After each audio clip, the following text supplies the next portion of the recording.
Nagbabalik na naman ang inyong tagapaglingkod ng mga balita at pawang katotohanan lamang. Naging mainit nga na usapin sa mundo ng social media. Talaga naman na umami na nga itong si Colonel Grigalco patungkol nga sa pagkapolboronic ni Kuting Norte sa loob mismo ng palasyo. Dito nga natin mapapansin na talagang hindi niya na nga ginagampanan ang kanyang tungkulin sa bansang Pilipinas. Kaya naman ngayon ay nag-alboroto ang maraming netizen dahil talagang pinapabayaan nga ni Kuting ng Norte ang lahat ng kanyang mga tungkulin at patuloy ang pagiging polboronic nga neto. Dito nga natin mapapansin na talagang wala ng kredibilidad si Kuting ng Norte na mamuno pa sa bansa natin. Maraming netizen ang pinagtanggol nga si Kuting ng Norte na hindi nga raw ito polboronic at talagang hindi nga raw bangag itong si Kuting ng Norte. Ngunit dito nga natin mapapansin na maraming nagpatutsada sa mga nagsasabing hindi polboronic itong si Kuting ng Norte dahil kung tutuusin nga raw ay ayaw niyang magpa-polboron test. Dito pa lamang ay talagang takot na takot at may tinatago nga ito. Dito natin mapapansin na talagang nanggagalaiti ang maraming netizen sa pamumuno ngayon na kung tutuusin nga raw ay wala nang nagagawa ngayong kapanahunan ni Kuting ng Norte. Ngunit maraming pera, maraming utang, maraming nawawala na pondo na hindi nga raw nila alam mahanap at sinasabing ginastos pa nila sa mga proyekto. Ngunit wala naman proyekto na naganap. Wal mga kaibigan, para nga sa karagdagang impormasyon, panoorin nga natin ang buong video. At kung bago ka pa lamang sa aking channel, huwag kalimutan i-click ang subscribe button at notification bell para lagi kang updated sa ating mga bagong video. At para sa solid viewers natin dyan, maraming salamat sa walang sawang pagsuporta. Pages of the GAA or the General Appropriation Act last December bago daw niya sinaynan ito. At sinabi niya dito, because I reviewed it, I analyzed it, and yes, sabi niya in parts, I vetoed it, and so for those of you, sabi niya, up to now na nagsasalita daw na katulad nila Atty. Vic Rodriguez, Congressman Ungab, si Pangulong Duterte at tayong lahat na nagmo-monitor sa kabangagan ni Bangag Jr. ay talaga namang ang sabi niya dito ni Bangag, I can't find those damn blanks items. Sabi niya, we'll keep looking, but I don't really, sabi niya, I'm convinced that they simply do not exist because it's not allowed to exist. Okay? So doon pa lang mga palangga, may sinabi pa ba siya? Doon, anong masasabi nyo? Ha? Bangag talaga, no? Bakit ka mo? Bakit bangag si Junior? Unang-una, hindi naman yun ang GAA ang sinasabi ni Congressman Ungab at ni Attorney Vic, kaya nga sila nag-file ng petition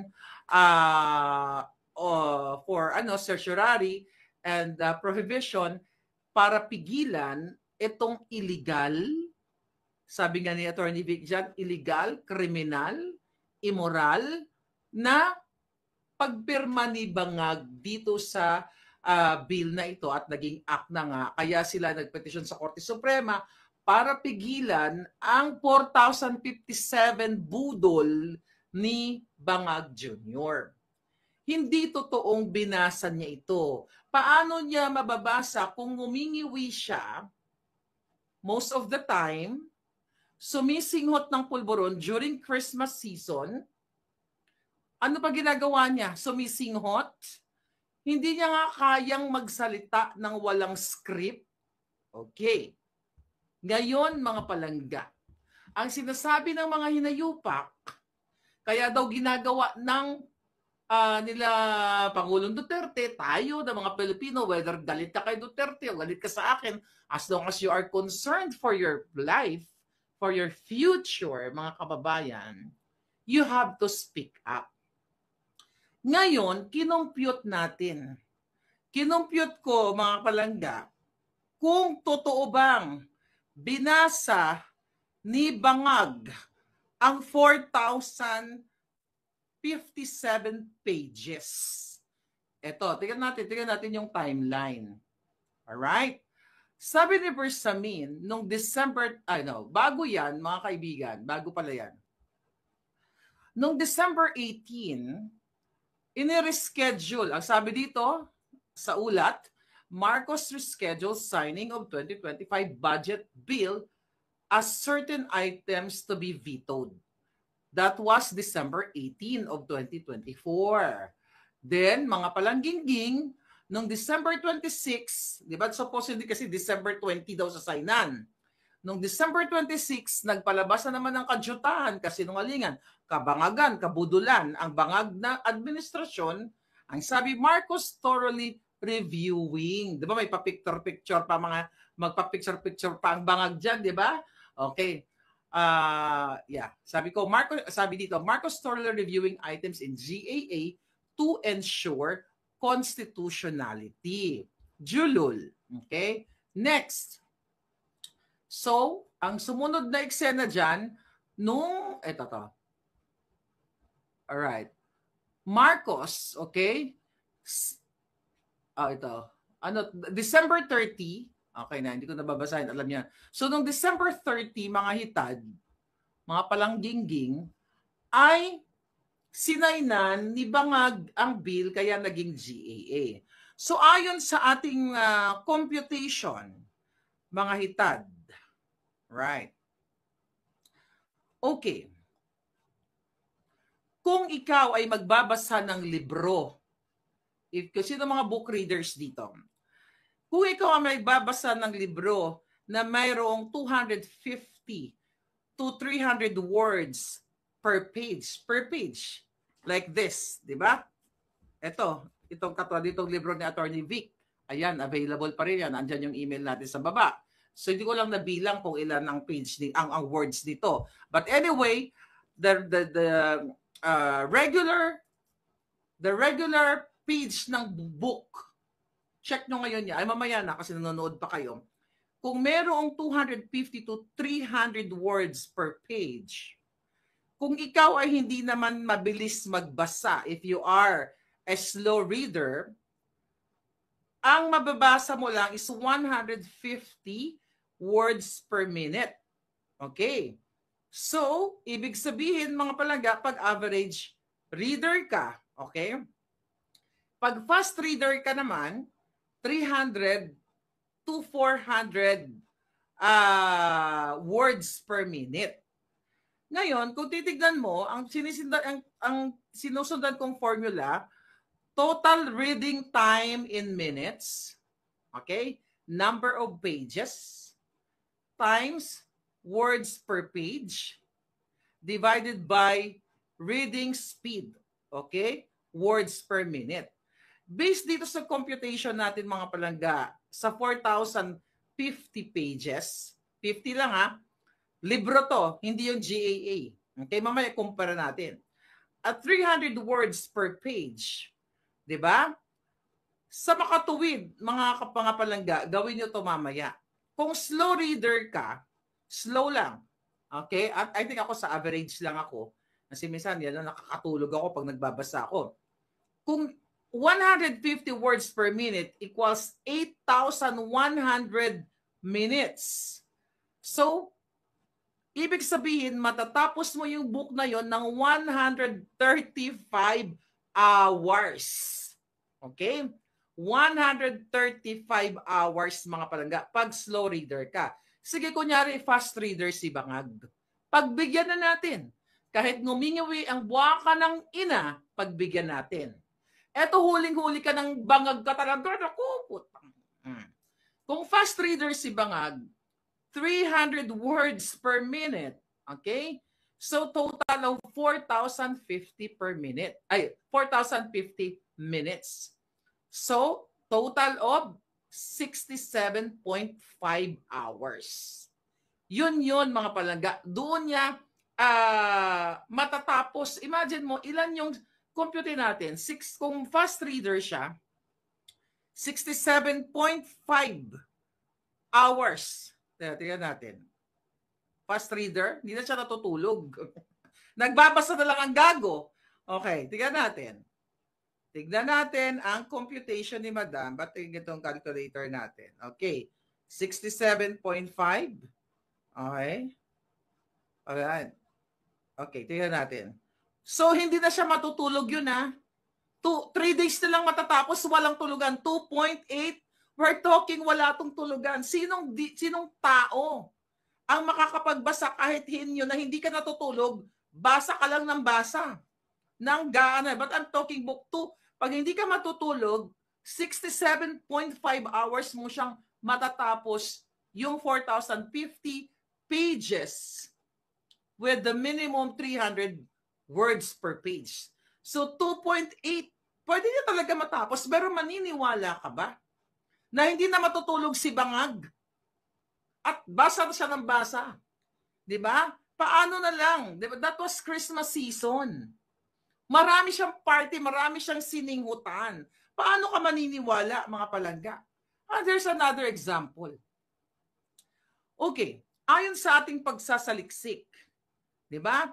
Ang General Appropriation Act pala, mga palangga, ay naglalaman, okay, ang bawat page niya ay naglalaman ng 400 to 500 words per page.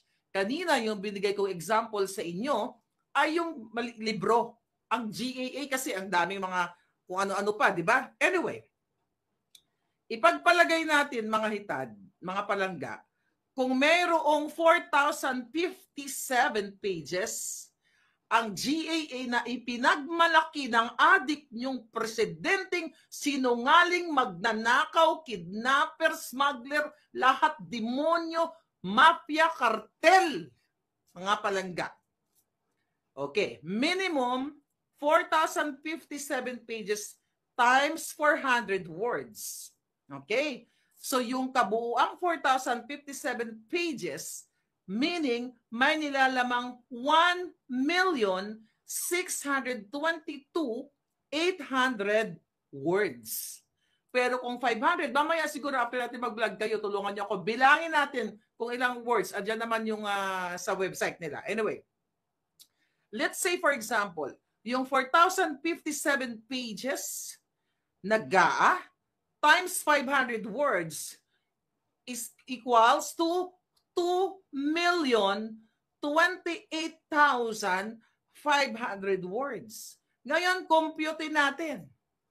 Kapag fast reader ka, katulad ni Bangag, fast reader, gusto nyo nagbabasa,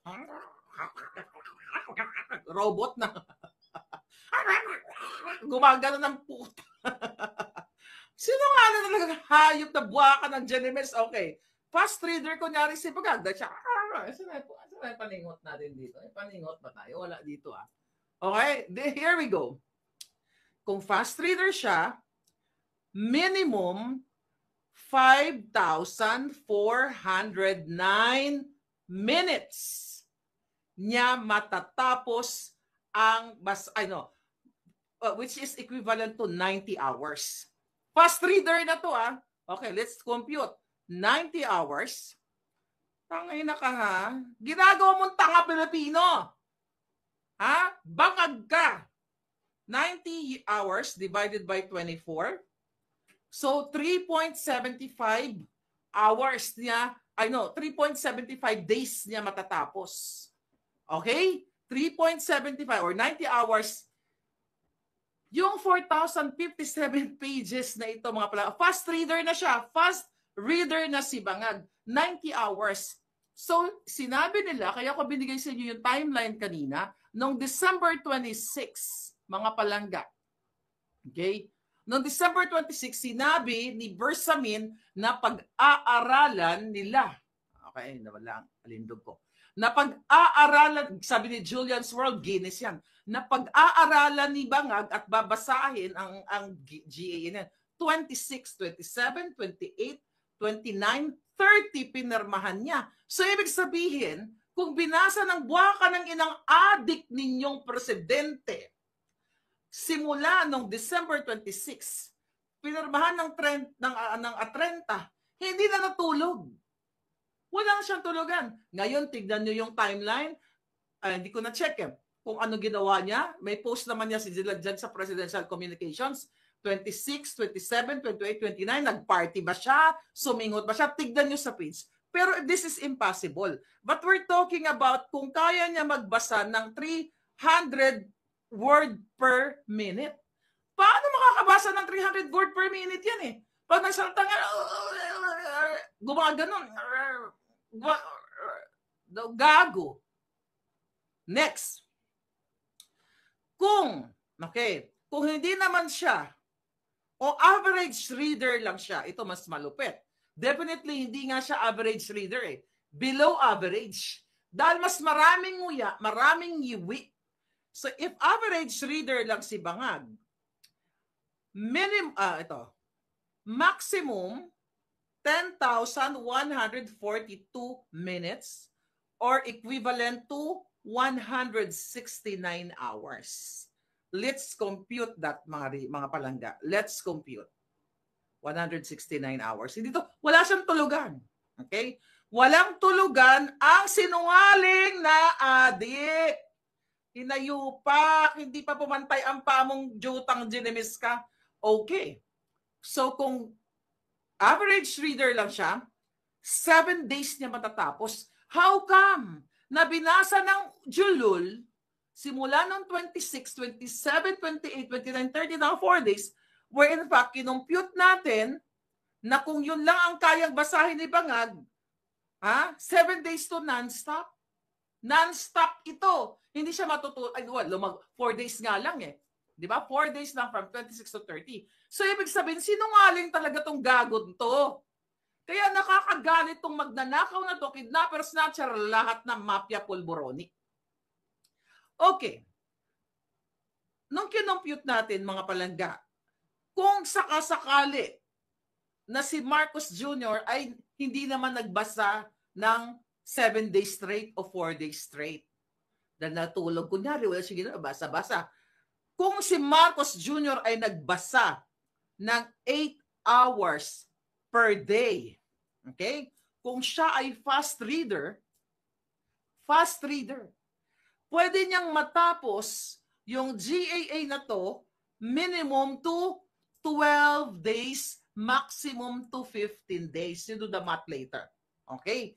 Ibig sabihin, yung tinuran ng Bangag yung presidente, ngayon lang dyan sa Pilipinas, na from December 26 to December 30, nung araw na sinaynan niya, ay isang malaking budol. Budol. Di ba? Sino ang book reader? Sino mga readers dito? Anyway, maximum nga is 15 days.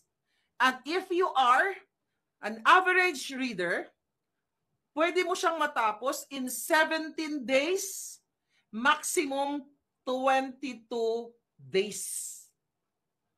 Okay? So, ibig sabihin, mga palangga, ang sinasabi ko dito, na pwede siyang pwede niyang matapos ng 7 days kung hindi na siya matutulog. Pero wala pa rin. 4 days na lang, sabi niya, binasa na yung 4,057 pages. Eh yung titignan mo, nung binanggit nila sa kanilang press con, from December 26, di ba? Tapos, babasahin pa ni Bangag, December 26, ganyan-ganyan. Pagdating ng December 30, permado pa. Walang henyo. Walang abogado, lalo yung mga abogado, mga nagbabasa. Attorney Vic Rodriguez, I believe, Attorney Pangulong Duterte, at Congressman Marcoleta, mga abogado yan. O sino pang mga abogado? Attorney Glenn Chong. Kayo, mga magbabasa kayo. Kaya nga, I surround myself with smart people kasi natututo ka eh, you know? Kayo ang magsabi, kaya bang magbasa ninyo? Ordinary book or GAA na lang na walang tulugan at wala pong tao. Kahit kakano kagagaling na magbasa ka ng straight, kahit 8 hours, magre-rest ka. Iihi ka pa eh. Kakain ka pa, mag-snack ka. Kung i-base natin yung computation na sinabi ko sa inyo kanina, 8 hours straight yun. So hindi ka na inom ng tubig kasi the moment na uminom ka ng tubig, umihi ka o nag-snack ka, minus yun sa computation. Sa makatuwid, itong si Bangag Jr.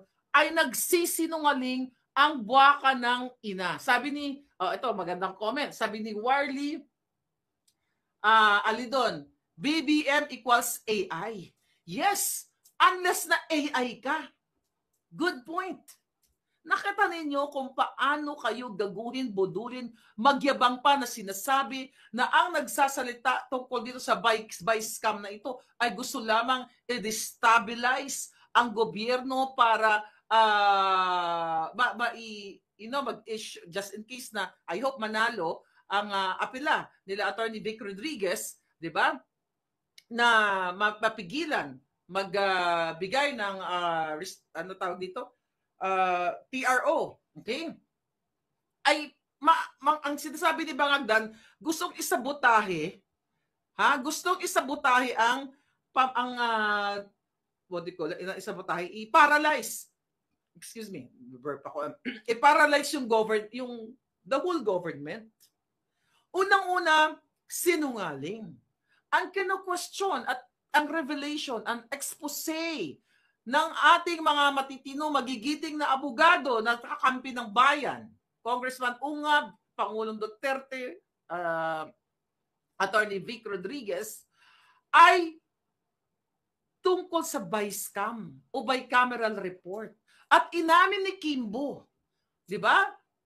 Ang dami namang umamin na, dyan yung mga makakaliwang grupo na sinabi, yes, nakita nila talagang mayroong bakante, may blanco rather, at nakita nyo naman yun. You just go dyan sa YouTube, sa Facebook, di ba, sa page si Attorney Vic, na talagang may bakante. So doon palang sinungaling na si Bangag. Double trouble ang nangyari sa kanya. Unang, kahit anong yabang niya doon, for sure, pinagtatawanan siya ng mga abogado doon dahil ang binabanggit naman hindi GAA eh. Dahil ang GAA ay nasulatan na ang mga figures o numbers na gustong ipasulat ni Lisa Tanas sa kanya. Yang bruhang kidnapper na yan, yang buwaka ng inang babaeng pinakamadumi, ang puso, burak, kidnapper yan eh. 2 bata, pinakidnap sa Turkey. 2 sila ni Bangag, kasama si Teddy Boy Locsin Jr., kasama asawa, DFA. Lahat pinakidnap nila yung batang yan. Tao ba yan mga yan? Ibig sabihin, mga demon yan. May mga sungay, okay, na hindi nyo lang nakikita. So, sinungaling. Tapos magyabang doon na lang palangga. Diyos ko po, kung ikaw dilawan, pulawan, mag-isip ka. May utak ka pa ba na nagpapaniwala kay Bangag na binasa niya yung 4,057 pages? You just Google, i-Google nyo, i-AI ninyo, o kung ano pa man ang inyong mga ginagamit na mga high-tech dyan na application. Itanong ninyo kay Google, itanong nyo kay yun, yung Dan Fernandez na julul na yan. Okay? Kung kayang magbasa ang isang tao ng 4 days sa 4,057 pages, definitely isang kasinungalingan, isang kabubuhan, not kabubuhan, isang pagpapanggap, isang kulang mga palangga, kulang ang mura ko. 1 milyong mura, 2 bilyong mura, o 3 ilang budget natin? 6.35 to trillion. Okay? Yeah. Kulang pa yan. Ang ating mura. The reason why gustong ipatawag ang mga vloggers like me, well, actually, hindi ako naka-receive. Attorney Trixie, Mark Lopez, Agent Morales, John Abinas, I think petawag, I don't know kung sino pa mga palangga. Pinapatawag sa HUAD committee na yan dahil nasasaktan ng mga mga jutang ginimis na mga yawa na minumura daw natin sila. Kulang pa ang mura sa inyo. Dapat nga sa inyo, pumantay ang mga paa ninyo at pagbayaran nyo lahat sa taong bayan ang mga may araw din kayong mga hayop kayo. Hindi kayo forever dyan. Walang hiya kayo. Hanggang ngayon, andyan si Colonel Grijaldo sa Station 6 pinakulong ninyo. Talo pa ang terorista, ang turing nyo sa kanyang, hinayo pa kayo dahil ang mga kapag iniimbestigahan at hindi pa napapatunayan, I believe 30 days ang maximum na pwede silang ikulong, ongoing. Si Colonel Grijaldo, December 12, was it December 12? Kung tama ang date ko, December, more than 30 plus days na siya, magto 2 months na yata siya dyan. At ito pa ang masakit sa ginawa ng mga walang hiyang mga iyo di puta. Tinanggalan po nila ng sweldo si Attorney Grijaldo. Okay?